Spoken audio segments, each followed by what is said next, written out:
Okay, my name is John Cordy and I'm here today to talk to you about the Fractal FM9. So this was announced and launched sort of in the August of last year. So we're nearly coming up on about a year. Still, you know, a lot of people won't have been able to get their hands on these, and I don't know if that's going to change sometime soon. But that's for me been the slight downside with the Fractal FM9. Is that the launch, you know, this is pretty much, I think, I'll get into more of the positives going forward in the video, but I feel like this was the floorboard from Fractal that so many people were like, yeah, that's exactly what I want. It's the FM3 with the FC6, but with more power, twice the power effectively, and, you know, all the power of something like an earlier XFX. Take my money, I want one now.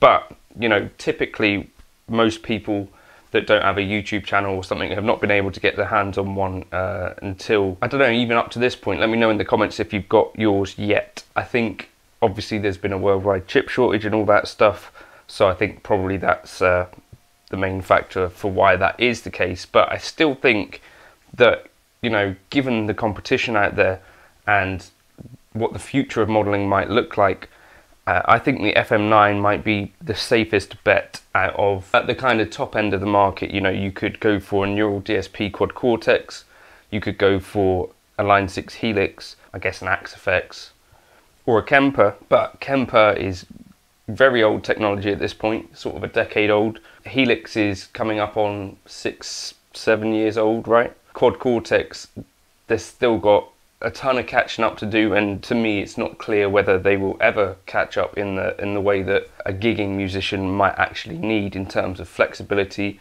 in terms of choice of effects, in terms of being able to customize your foot switches and all that sort of stuff that you can do so easily with the Fractal stuff. So to me, you know, the FM9 came out in 2021, but there are still people gigging, I think, the Fractal Axe 8.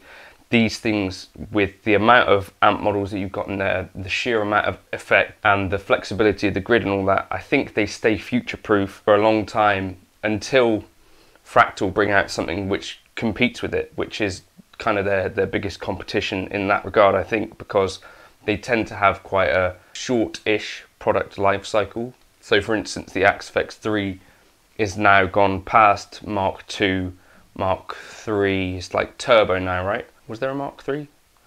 3 marks, I don't know. But anyway, there's iterations of models, and they're not shy about just superseding things on a fairly regular basis.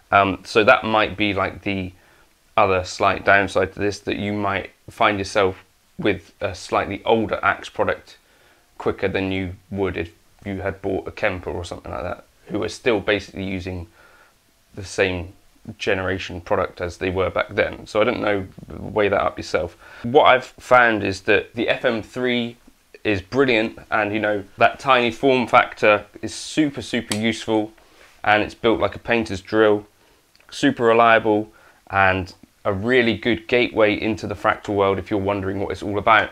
But when it comes to actually gigging, yes, you've got 3 buttons here, so you can toggle between scenes is how I use it. So I have scene 1, 2, scene 3 and 4, scene 5 and 6. There's other videos on that. But it's the same as like with the HX Stomp. You think, okay, this can get me through a gig, but I'd like to have a bit more flexibility. You know, what if I could also toggle on a drive? What if I could also toggle on a delay pedal? That sort of thing, without the tap dancing aspect of it and without having to switch between menus and stuff, which can get a little bit tricky in the heat of the moment.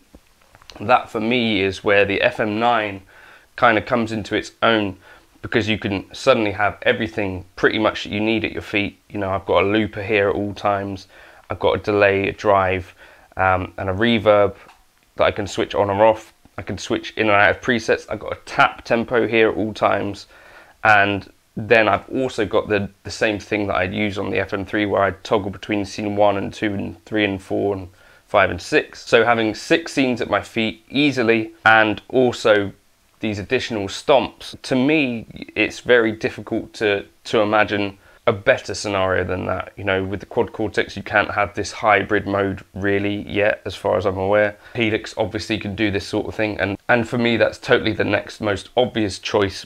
But, you know, that is slightly older technology now, although I still think, obviously, you know, on this channel, I think that stuff's great.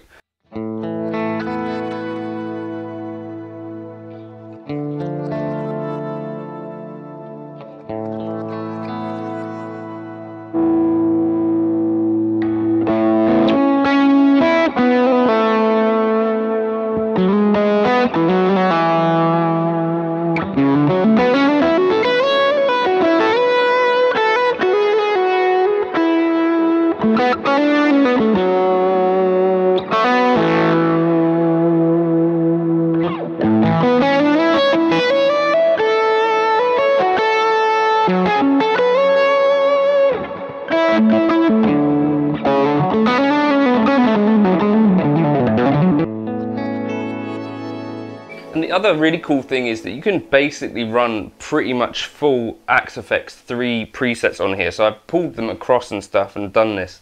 You can have your dual amping, you can have 2 reverbs.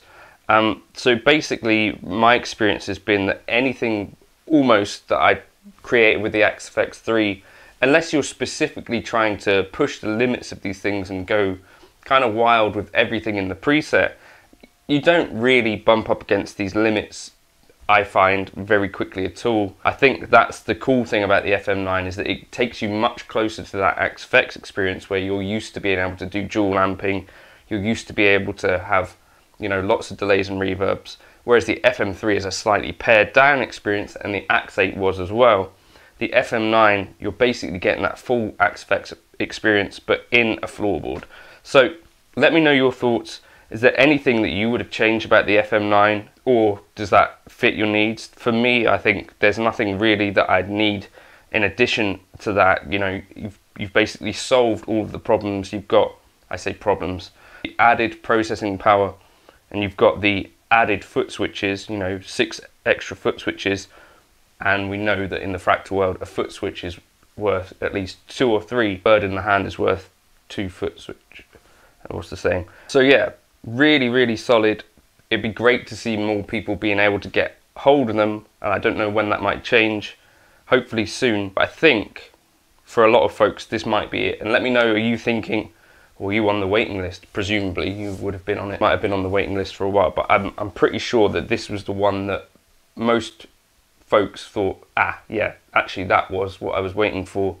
Whereas the FM3, I think there was still a lot of folks that didn't make the move from the Axe 8 because they were like, well, I need these extra foot switches. Whereas the FM9, I feel like they kind of nailed that. So let's hope they can build a few, right? I'll catch you in another video soon. Feel free to like and subscribe, and let me know what you think on the FM9. Have you had one? I think some of you might have had one. Did you dig it? For me, I think it's the product from Fractal that stands out to me as being the most kind of instantly gig friendly for someone like me who's not using like a rack system or anything like that. You know, obviously for touring musicians, the rack probably makes sense. Board.